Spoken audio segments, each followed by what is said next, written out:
Welcome to UPSC exam prep. आज है 16 जनवरी 2024 और स्वागत है आपका करंट अफेयर्स न्यूज डिस्कशन में। तो आइए शुरू करते हैं।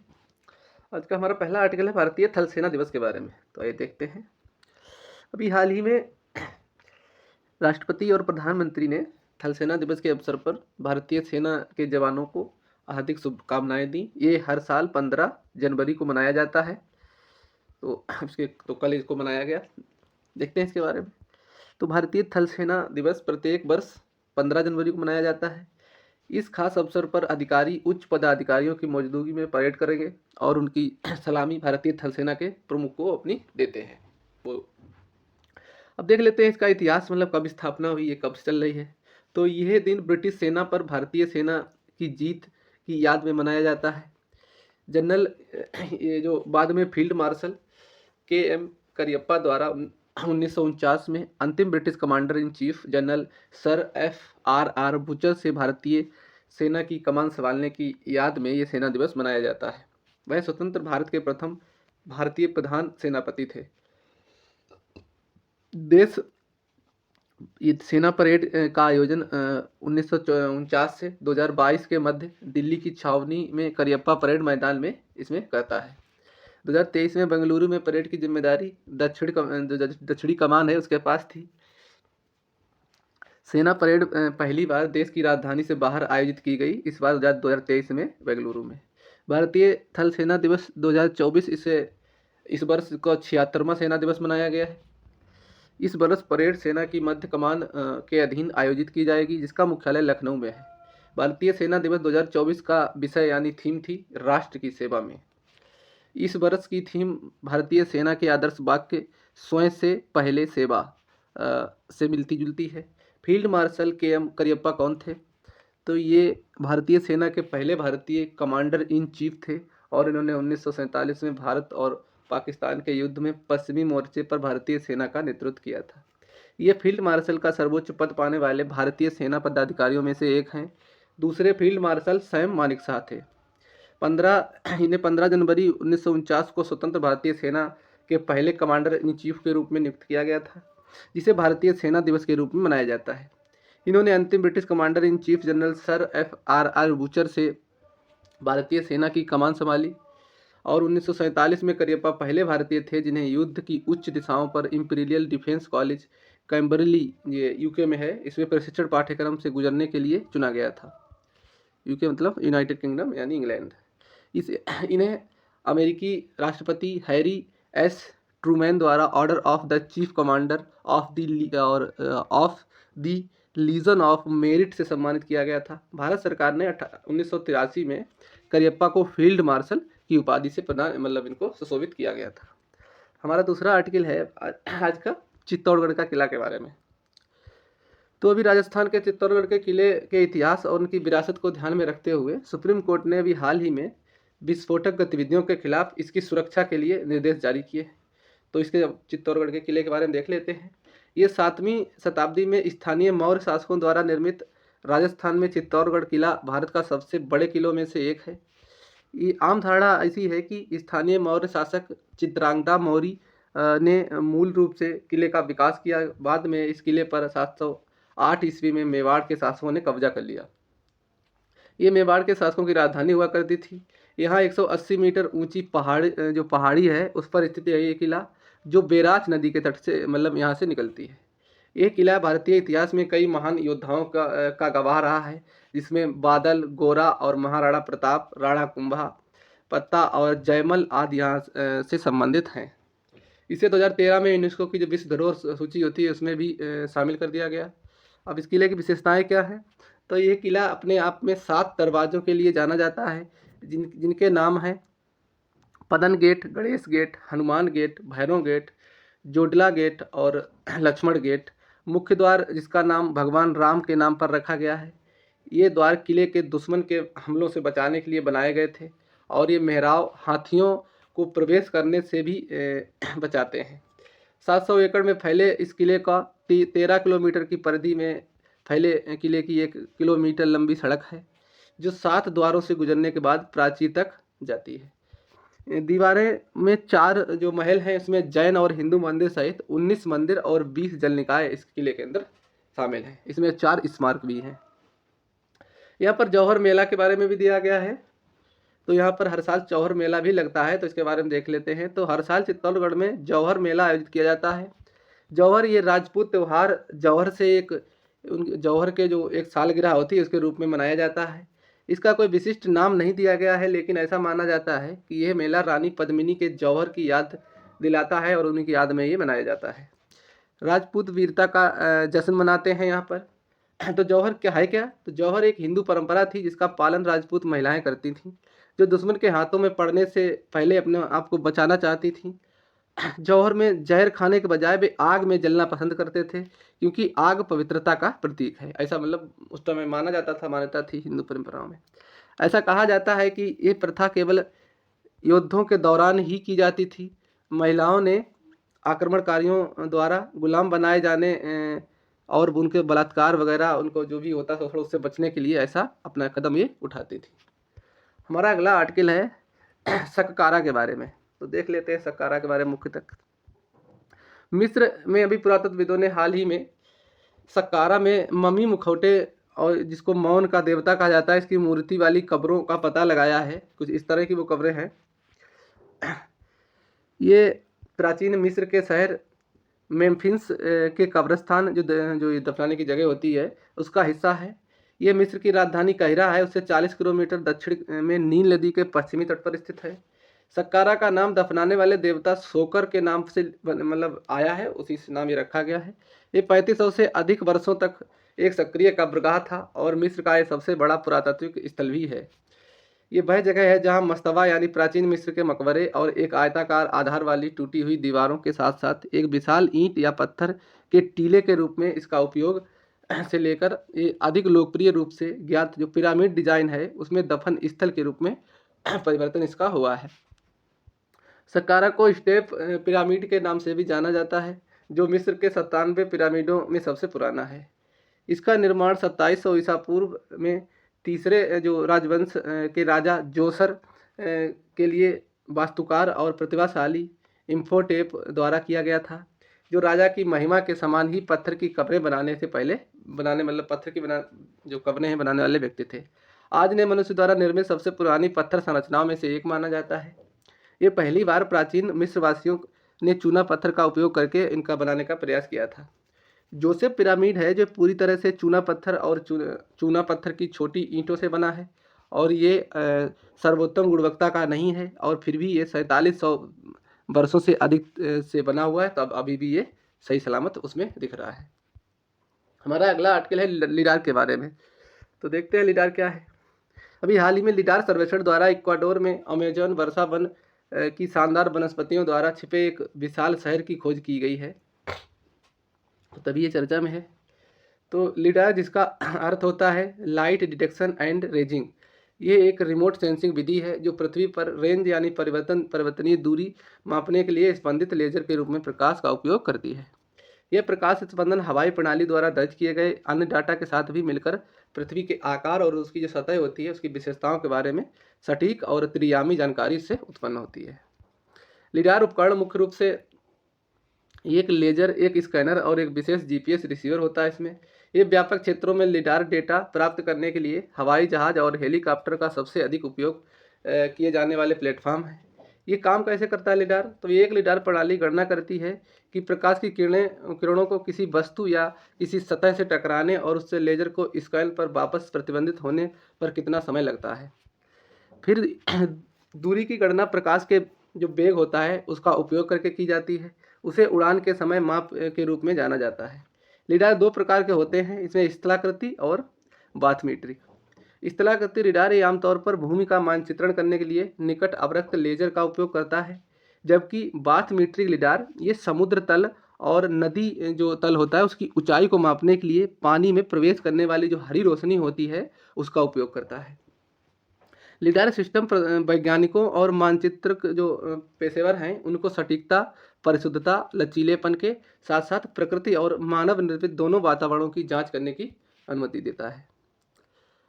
इसका उपयोग भूमि प्रबंधन और जो योजना प्रयासों की एक विस्तृत श्रृंखला में किया जाता है, जिसमें खतरे का आकलन, लावा प्रवाह, भूस्खलन, सुनामी और बाढ़ सहित वानिकी, कृषि, भूगर्भिक मानचित्रण, वाटरशेड और नदी सर्वेक्षण आदि के लिए किया जाता है। रडार और लिडार में क्या अंतर होता है? तो रडार और सोनार के समान ही होता है, फिर भी रेडियो या ध्वनि तरंगों के बजाय ये लेजर के प्रकाश तरंगों का उपयोग करता है। हमारा अगला आर्टिकल है भारत का पहला डार्क स्काई पार्क के बारे में। तो अभी पहला डार्क स्काई पार्क महाराष्ट्र के जो पेंच टाइगर रिजर्व है, जो महाराष्ट्र और जैसे ये मान लो मध्य प्रदेश है ये, और ये महाराष्ट्र है, तो ये महाराष्ट्र और मध्य प्रदेश के मतलब बॉर्डर पे है ये पेंच। इसमें आधा हिस्सा महाराष्ट्र में है और आधा हिस्सा मध्य प्रदेश में है। तो यहाँ पे पड़ता है पेंच ये टाइगर रिजर्व। ये रात के प्रकाश की रक्षा करता है और प्रकाश प्रदूषण को भी रोकता है। तो देख लेते हैं डार्क स्काई पार्क के बारे में। महाराष्ट्र के पेंच टाइगर रिजर्व भारत का पहला डार्क स्काई पार्क बना है, इसीलिए ये ज़्यादा इंपॉर्टेंट हो गया क्योंकि भारत का पहला डार्क स्काई मतलब ये टाइगर रिजर्व बना है, जो टाइगर रिजर्व के भीतर पार्कों के चारों ओर क्षेत्रों को चिन्हित करता है। ये स्टार गेजर्स के लिए प्राचीन अंधेरे आसमान तक पहुंचने के प्रकाश को प्रदूषण को प्रतिबंधित करता है। ये डार्क स्काई प्लेस प्रमाणन प्रकाश नीति, डार्क स्काई अनुकूल स्ट्रेटोफिट्स आउटरीच और शिक्षा की जो रात के आकाश में निगरानी होती है का केंद्रित है। इसका पदनाम ये पेंच टाइगर रिजर्व को एक अभयारण्य के रूप में स्थापित करता है। ये एक पर्यटक कृत्रिम प्रकाश प्रदूषण की घुसपैठ से बचाकर आकाशीय चमत्कार भी इसमें देख सकते हैं। पीटीआर एशिया का 5वां ऐसा पार्क बना है। ये जो पेंच राष्ट्रीय टाइगर रिजर्व है, ये एशिया का 5वां ऐसा पार्क बना है। ये प्रमाणन इंटरनेशनल डार्क स्काई एसोसिएशन है, उसके द्वारा दिया जाता है। ये खगोल विज्ञान को बढ़ावा देने के लिए एक वैश्विक डार्क स्काई आंदोलन भी है। पेंच टाइगर रिजर्व के बारे में देख लेते हैं। तो ये मध्य प्रदेश के सिसनी और छिंदवाड़ा जिलों में सतपुरा की पहाड़ियों के दक्षिणी छोर पर स्थित है, और यह एक अलग अभयारण्य के रूप में महाराष्ट्र के नागपुर जिले में ही मतलब वहाँ भी पाया जा मतलब उसका क्षेत्र है महाराष्ट्र के नागपुर में, और सतपुरा पहाड़ियाँ हैं जो छिंदवाड़ा जिला है जो, और सतपुरा ये उसका मध्य प्रदेश का उसमें है इसका क्षेत्र। इसका नाम पेंच नदी के नाम पर रखा गया जो रिजर्व के माध्यम से उत्तर और दक्षिण की ओर बहती है। इसमें इंदिरा प्रदर्शनी, पेंच राष्ट्रीय उद्यान, पेंच मोगली अभयारण्य और एक बफर जोन भी शामिल है। पेंच टाइगर रिजर्व आसपास के क्षेत्र रुडयार्ड किपलिंग की प्रसिद्ध जंगल दी जंगल बुक का वास्तविक कहानी का क्षेत्र है, जो द जंगल बुक एक बनी है डॉक्यूमेंट्री और बुक है, उसकी जो वास्तविक कहानी है जो पेंच की ही है। ये भूभाग लहरदार है यहाँ का, जैसे कि अधिकांश छोटी पहाड़ियाँ किनारों पर खड़े ढलान से ये ढका हुआ है।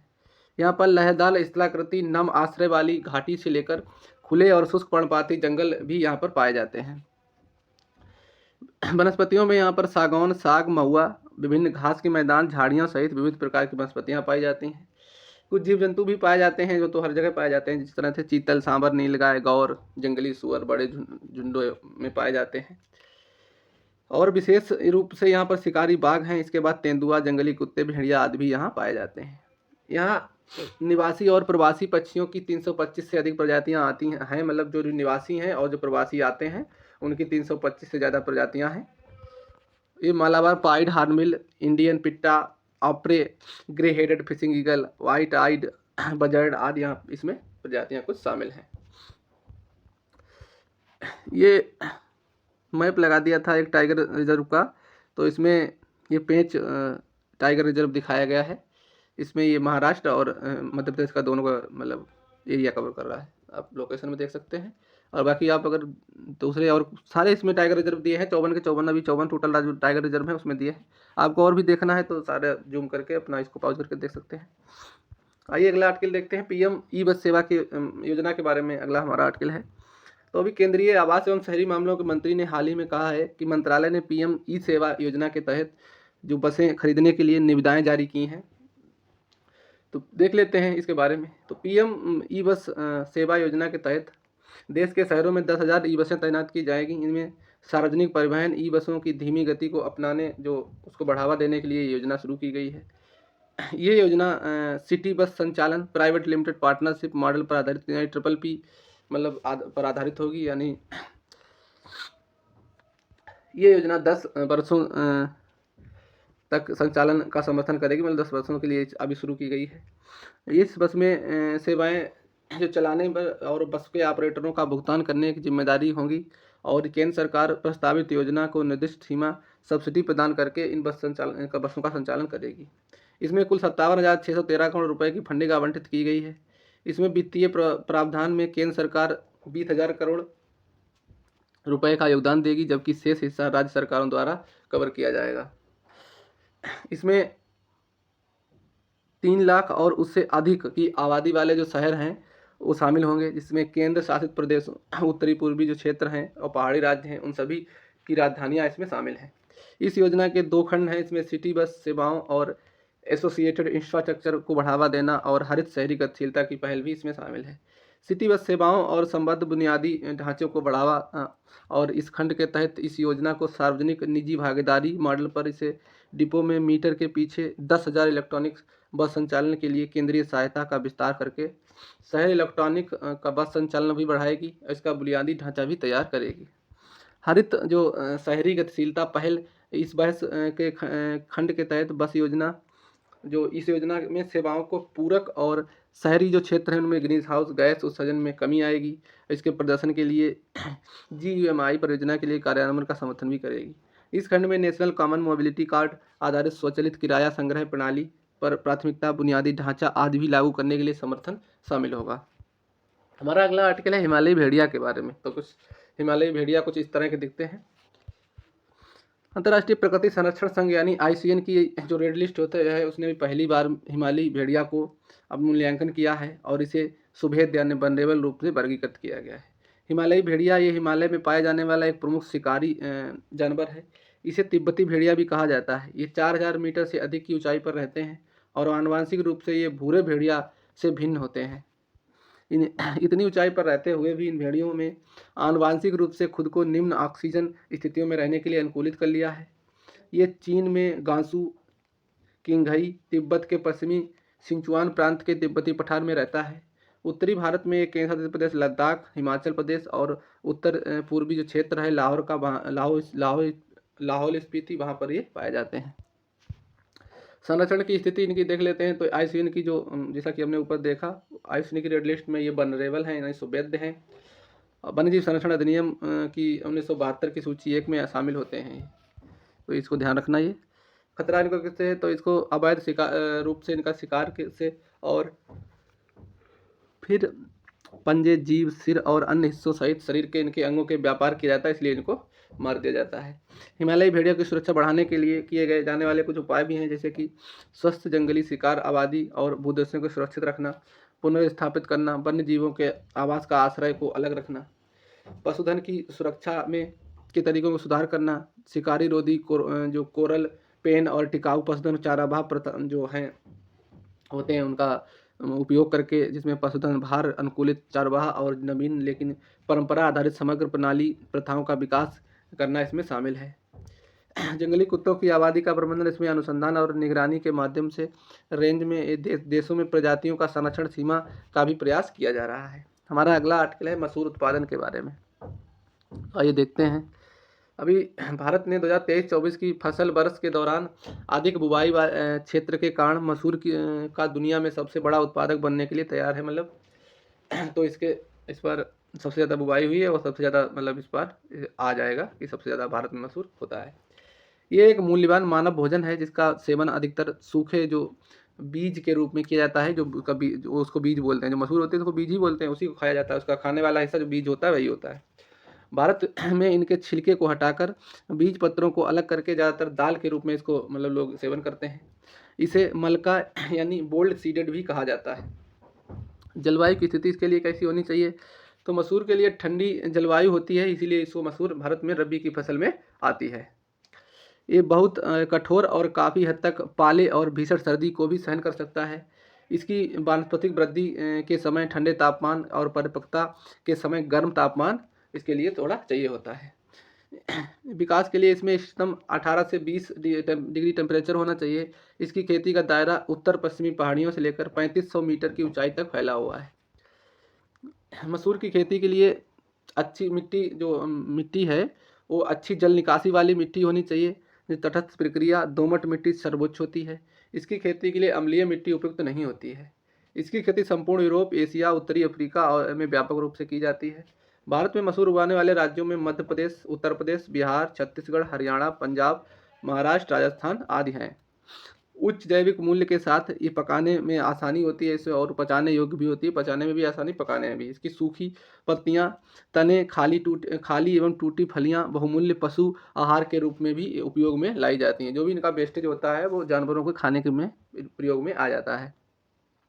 खाद्य एवं कृषि संगठन यानी FAO के अनुसार 2022 में दुनिया के शीर्ष मसूर उत्पादक देशों में कनाडा, भारत, ऑस्ट्रेलिया, तुर्की और रूस हैं। तो अभी तो कनाडा नंबर 1 पे है, लेकिन इस साल उम्मीद करी जा रही है कि भारत नंबर 1 पे आ जाएगा। मसूर का दूसरा सबसे बड़ा उत्पादक होने के बावजूद भी भारत में अभी तक मुख्य रूप से ऑस्ट्रेलिया, कनाडा, रूस और सिंगापुर और तुर्की से इसका आयात करता रहा है, क्योंकि हमारे यहाँ कंजप्शन ज़्यादा है, हमारे यहाँ खाते लोग ज़्यादा हैं, तो ज़्यादातर लोग वेजिटेरियन हैं भारत में, इसलिए वो ज़्यादा यहाँ कंज्यूम किया जाता है प्रोटीन वगैरह के लिए, इसलिए यहाँ आयात करना पड़ता है। भारत में संयुक्त अरब अमीरात, अमेरिका, श्रीलंका और नेपाल के कुछ क्षेत्रों में मात्रा में मसूर का आयात भी करता है। हमारा अगला आर्टिकल है 30 मीटर, जो अभी टेलीस्कोप यानी 30 मीटर टेलीस्कोप के बारे में। तो इसके देखते हैं। अभी हाल ही में विज्ञान और प्रौद्योगिकी विभाग विज्ञान और प्रौद्योगिकी विभाग ने एक आधिकारिक प्रतिनिधि मंडल होता है, उसने 30 मीटर टेलीस्कोप परियोजना को चुनौतियों से में चर्चा के लिए मौना किया का दौरा किया है। तो इसकी कल्पना 30 मीटर व्यास वाले जो प्राथमिक दर्पण होते हैं उसे प्रकाशीय और अवरक्त दूरबीन के रूप में की गई है। ये दूर अंतरिक्ष के अवलोकन के लिए सक्षम होगा। इसे अमेरिका, जापान, चीन, कनाडा और भारत के संस्थानों को शामिल करते हुए एक संयुक्त सहयोग के रूप में प्रस्तावित किया गया है। ये दुनिया के सबसे उन्नत, सक्षम ग्राउंड आधारित ऑप्टिकल और निकट अवरक्त और मध्य अवरक्त वेधशाला होगी। ये परिशुद्धता नियंत्रण, खंडित दर्पण डिजाइन और अनुकूलित प्रकाशिकी नवीनतम समाचारों को एकीकृत करेगा। इस दूरबीन के केंद्र में खंडित दर्पण है जो 492 अलग अलग जो खंडों से बना है। ये सटीक रूप से संरेखित खंड 30 मीटर व्यास की एक एकल परावर्तक सतह के रूप में कार्य करेंगे। ये मौना किया संयुक्त राज्य अमेरिका के हवाई द्वीप पर एक निष्क्रिय ज्वालामुखी है। भारत में इसका योगदान क्या है? तो इस परियोजना में भारत में एक प्रमुख योगदानकर्ता होने की उम्मीद है। भारत की तरफ से योगदान इसमें हार्डवेयर, इसमें segment support assembly, actuators and sensor, segment polishing और सेगमेंट कोडिंग यानी इंस्ट्रूमेंट का पहला प्रकाशन उपकरण है। सॉफ्टवेयर, इसमें वेधशाला सॉफ्टवेयर और टेलीस्कोप नियंत्रण प्रणाली लगाई गई है, जिसकी कीमत $200 मिलियन है। भारतीय जो खगोल भौतिकी संस्थान यानी IIAP उन भारतीय संस्थानों के संघ का नेतृत्व कर रहा है जो TMT परियोजना से जुड़े हैं। TMT में भारतीय विज्ञान, प्रौद्योगिकी तथा परमाणु ऊर्जा विभाग संयुक्त रूप से वित्त पोषित इसको करेंगे। हमारा अगला आर्टिकल है अस्त्र मिसाइल के बारे में, तो आइए देख लेते हैं। अभी हाल ही में रक्षा राज्य मंत्री ने हैदराबाद में भारत के डायनामिक्स भारतीय वायुसेना को आपूर्ति के लिए स्वदेशी रूप से विकसित अस्त्र मिसाइलों को हरी झंडी दिखाई है। तो तभी चर्चा में है। अस्त्र दृश्य सीमा के परे हवा से हवा में मार करने वाली मिसाइल है, जिसे लड़ाकू विमानों पर लगाने के लिए डिजाइन किया गया है। इसे रक्षा अनुसंधान और विकास संगठन द्वारा स्वदेशी रूप से विकसित किया गया है और ये वायुसेना के लिए भारत डायनामिक्स लिमिटेड यानी BDL द्वारा निर्मित किया गया है। मिसाइल को अत्याधुनिक युद्धाभ्यास वाली सुपरसोनिक विमानों को शामिल करने और उन्हें नष्ट करने के लिए डिजाइन किया गया है इसको। ये दुनिया में हवा से हवा में यानी एयर टू एयर मिसाइल है। हवा से हवा में मार करने वाली मिसाइल की श्रेणी में सर्वश्रेष्ठ हथियारों की प्रणालियों में से एक है। ये मिसाइल को इसको विशिष्ट आवश्यकताओं को पूरा करने के लिए एक वेरिएंट को विकसित किया जा रहा है। इसके मिसाइल को विशिष्ट आवश्यकताओं को इसको पूरा करने के लिए इसके कई और भी वेरिएंट विकसित किए जा रहे हैं। Su-30 Mk-1 विमान के साथ ये एकीकृत अस्त्र Mk-1 हथियार प्रणाली को भारतीय वायुसेना यानी IAF को शामिल इसमें किया जा रहा है। तो आज के हमारे इतने आर्टिकल थे।